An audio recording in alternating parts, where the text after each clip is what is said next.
आज का video DElEd चतुर्थ सेमेस्टर का वीडियो है। इसके अंतर्गत आज हम शांति शिक्षा जो 8वां पेपर है उससे संबंधित कुछ अति लघुत्तरीय प्रश्नों के बारे में अध्ययन करेंगे जो पिछले वर्षों में पूछे जा चुके और काफ़ी महत्वपूर्ण प्रश्न हैं। ठीक है, तो इन्हें पहला देखते हैं। यम के प्रकार बताइए। यम के प्रकार जो हैं वे 5 हैं: अहिंसा, सत्य, अस्तेय, ब्रह्मचर्य और अपरिग्रह। नेक्स्ट, नियम के प्रकार बताइए। तो नियम के अंतर्गत शौच, संतोष, तप, स्वाध्याय एवं ईश्वर प्राणिधान आते हैं। ध्यान से आप क्या समझते हैं? ध्यान चिंतन मनन करना ही ध्यान है, अर्थात अपनी चित्तवृत्ति को जिस विषय में धारणा द्वारा लगाए रहते हैं उसी विषय में निरंतर लगाए रखना ही ध्यान है। समाधि किसे कहते हैं? तो जब अहंकारिक चेतना से ऊपर उठकर ध्यान हो जाता है और वह अपने अति उच्च शिखर पर पहुंच जाता है तो वह समाधि की अवस्था में प्रवेश करता है। ठीक है, मानव अधिकार क्या है? वे अधिकार जो हमारी प्रकृति या स्वभाव में पहले से ही निहित रहते हैं, इनके अभाव में हम मानव के रूप में जीवन व्यतीत नहीं कर सकते हैं। मानवाधिकार हमें पूर्ण रूप से विकसित होने का अवसर प्रदान करता है। नेक्स्ट, अनुच्छेद 23 में किस अधिकार का वर्णन है? तो अनुच्छेद 23 बताता है कि किसी को दास बनाकर या दासता की स्थिति में नहीं रखा जाए। नेक्स्ट, अनुच्छेद 22 में क्या वर्णित है? अनुच्छेद 22 में किसी को भी मनमाने तौर पर गिरफ्तार या नज़रबंद या निर्वासित नहीं कर सकते हैं। अनुच्छेद 325 क्या है? तो अनुच्छेद 325 में प्रत्येक व्यक्ति अपने देश के शासन में प्रत्येक व्यक्ति को भाग लेने का अधिकार है। अपने देश के शासन में प्रत्येक व्यक्ति को भाग लेने का अधिकार है। नेक्स्ट है अनुच्छेद 42 क्या है? तो हर व्यक्ति को शिक्षा प्राप्त करने का अधिकार है। धार्मिक अनेकता में एकता से क्या अभिप्राय है? भारत विभिन्न धर्मों की जन्मस्थली है। यहाँ सभी धर्मों के पवित्र तीर्थ स्थान हैं। अनेक धर्मों की अनेकता में एकता पूर्ण रूप से विद्यमान है। धार्मिक सहिष्णुता से क्या अभिप्राय है? भारतीय संस्कृति की महान विशेषता इसकी सहिष्णुता है। यहाँ हिंदू, मुसलमान, सिख, बौद्ध, जैन एवं ईसाई सभी अपनी विशेषता बनाए हुए हैं। संयुक्त राष्ट्र सुरक्षा परिषद क्या है? इस संस्था का उत्तरदायित्व अंतर्राष्ट्रीय शांति एवं सुरक्षा बनाए रखना है। सुरक्षा परिषद अंतर्राष्ट्रीय विवादों के शांतिपूर्ण समाधान का प्रयास करती है। नेक्स्ट चलते हैं। नेक्स्ट क्वेश्चन है सतत विकास से क्या अभिप्राय है? तो सतत विकास एक गतिशील प्रक्रिया है, हमेशा चलने वाली प्रक्रिया है जिसमें वर्तमान पीढ़ी की आवश्यकताओं को भावी पीढ़ी की आवश्यकताओं से समझौता किए बिना पूरा किया जाता है। ठीक है, यानी व्यक्ति की जो वर्तमान की आवश्यकताएं हैं वह भावी पीढ़ी के समझौता किए बिना ही उसे पूर्ण करना ही सतत विकास है। विद्यालयी पाठ्यक्रम में शांति शिक्षा क्यों आवश्यक है? 2016 में पूछा गया है।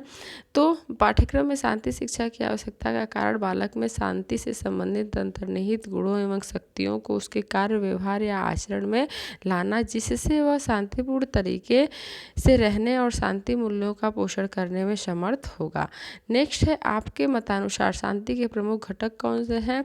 तो शांति के प्रमुख घटक हैं अहिंसा, सत्याचरण, सहनशीलता, समानता, अनुकंपा, दयालुता, मित्रता, उदारता, खुलापन, आपसी समझ एवं बातचीत, सभी से प्रेम एवं प्रेम पूर्वक व्यवहार, पूर्वाग्रहों से स्वतंत्रता, वैश्विक भाईचारे का दृष्टिकोण इत्यादि ही शांति के प्रमुख घटक हैं।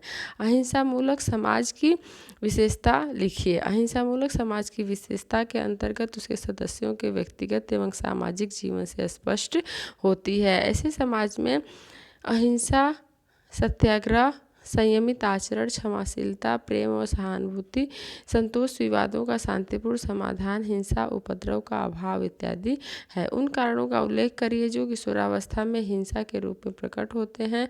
तो किशोरावस्था में शारीरिक, मानसिक, संवेगात्मक आदि विकास अधिकतम होते हैं। फलस्वरूप किशोर में प्रतिष्ठा, स्वतंत्रता, जीवन दर्शन आदि की आवश्यकताएं प्रबल हो जाती हैं। असंतोषजनक पारिवारिक संबंध, विद्यालय के कार्यों में पिछड़ापन, साथी संबंधों का अनुचित होना, संचार साधनों का अनुचित प्रभाव आदि किशोरों की आवश्यकताओं को पूरा करने में बाधक होते हैं और इससे किशोरों में के अंदर हिंसात्मक व्यवहार जो है वह दिखाई देता है। साइबर बुलिंग का क्या अर्थ है? तो इसके अंतर्गत हम देखेंगे साइबर बुलिंग जो है वह किसी बच्चे या वयस्क को अन्य बच्चे या वयस्क द्वारा, ध्यान रखिएगा, दो बार पूछा गया प्रश्न 2019 और 2016 में, किसी बच्चे या वयस्क को किसी अन्य बच्चे या वयस्क द्वारा इंटरनेट या मोबाइल का प्रयोग कर प्रताड़ित या मानसिक रूप से परेशान किया जाना ही साइबर बुलिंग है, क्योंकि इसका बाल मस्तिष्क पर गहरा प्रभाव पड़ता है और यह उसे नकारात्मक बना देता है। नेक्स्ट, अष्टांग योग किसे कहते हैं? तो अष्टांग योग सूत्र में बताए गए योग के 8 अंग है। इसे 2 भागों में बांटा गया, पहला बहिरंग और दूसरा आंतरिक। ठीक है, तो इसमें हम पहला देखते हैं। बहिरंग के अंतर्गत यम, नियम, आसन, प्राणायाम, प्रत्याहार, ध्यान, धारणा, समाधि। ठीक है, 5 है। 5 जो हैं यम, नियम, आसन, प्राणायाम, प्रत्याहार, आसन, प्राणायाम, प्रत्याहार योग के बहिरंग यानी बाहरी साधन, और 3 जो हैं ध्यान, धारणा, समाधि योग के अंतरंग यानी आंतरिक साधन माने जाते हैं। अब देखते हैं व्यक्तित्व के 5 गुण। 2 बार पूछे गए हैं, 2018 और 17 में। तो व्यक्तित्व के 5 बड़े गुण हैं: खुलापन, चैतन्यता, बहिर्मुखता और सहमति जन्यता, स्नायु विकृति। नेक्स्ट है हिंसा के प्रकार। हिंसा के प्रकार के अंतर्गत मौखिक हिंसा, मनोवैज्ञानिक हिंसा, शारीरिक हिंसा, ढांचागत हिंसा, लोकप्रिय संस्कृति में अश्लीलता। शांति शिक्षा में मूल्य से क्या अभिप्राय है? तो सामान्य रूप से कह सकते हैं कि मूल्य का तात्पर्य उन लक्ष्यों, विश्वासों, विचारों एवं सूक्ष्म तत्वों से है जो जीवन को सार्थक बनाने में सहयोग देते हैं। तो इस प्रकार से शांति शिक्षा में मूल्यों का विशेष महत्व है। योग सूत्र के 8 अंग कौन कौन से हैं? 2017 में योग सूत्र के 8 अंग यम, नियम, आसन, प्राणायाम, प्रत्याहार, ध्यान, धारणा और समाधि हैं। नेक्स्ट है, भारत में राष्ट्रीय मानवाधिकार आयोग का गठन कब और किस उद्देश्य से हुआ था? तो 12 अक्टूबर 1993 को भारत सरकार ने राष्ट्रीय मानवाधिकार आयोग का गठन कब किया था? 12 अक्टूबर 1993। ये ऑब्जेक्टिव में भी आ सकता है। इसका उद्देश्य भारतीय नागरिकों को न्याय, स्वतंत्रता, सम्मान, बंधुत्व, राष्ट्रीय एकता, अखंडता आदि मानवाधिकारों पर बल देना था। नेक्स्ट है, मीडिया के अंतर्गत कौन कौन से संचार माध्यमों को सम्मिलित किया जाता है? तो मीडिया से तात्पर्य संचार के ऐसे माध्यम से है जिसमें समाचार, मनोरंजन, शिक्षा, विभिन्न आंकड़ों अथवा विज्ञापनों का प्रसार किया जाता है। इसके अंतर्गत समाचार पत्र, पत्रिकाएं, television, radio, telephone, fax, internet आदि संचार माध्यमों को मुख्यतः सम्मिलित किया जाता है। शांति शिक्षा से आप क्या समझते हैं?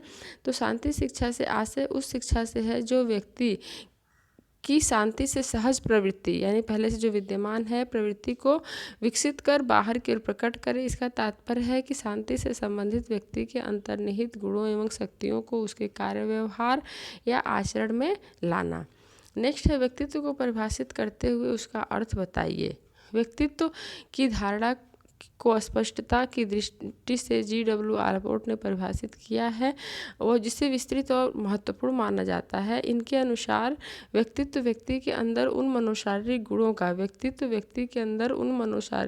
का गतिशील संगठन है जो पर्यावरण के प्रति उसके अनूठे समायोजन का स्वरूप निर्धारित करता है। यानी कि व्यक्ति के अंदर मनोशारीरिक मन और शारीरिक गुणों का एक तथ्यात्मक हमेशा परिवर्तित होने वाला संगठन है जो कि समाज के अंदर जो है पर्यावरण के अंदर उसका एक अनूठा समायोजन के स्वरूप को विकसित करता है। अवांछित व्यवहार में सुधार हेतु शिक्षक के द्वारा अपनाई जाने वाली सकारात्मक रणनीतियाँ कौन कौन सी हैं? तो इसके अंतर्गत शिक्षक के द्वारा अपनाई जाने वाली रणनीतियों में पहला है कक्षा का प्रबंधन, कक्षा नियमों की स्पष्टता और उसका पालन, नियमों का संशोधन, कक्षा समुदाय का सदस्य, कक्षा परिस्थिति पर कुछ नियंत्रण, मनोवैज्ञानिक आवश्यकताओं की पूर्ति, शिक्षण एवं शिक्षणोत्तर कार्यक्रम, अभिभावक का सहयोग और पुरस्कार। ठीक है, इस शिक्षक की रणनीतियाँ कौन कौन सी हैं? कक्षा का प्रबंध, कक्षा नियमों की स्पष्टता उसका पालन, नियमों का संशोधन, कक्षा समुदाय का सदस्य तथा कक्षा परिस्थिति पर कुछ नियंत्रण, मनोवैज्ञानिक आवश्यकताओं की पूर्ति, शिक्षण शिक्षणोत्तर कार्यक्रम, अभिभावक का सहयोग और पुरस्कार।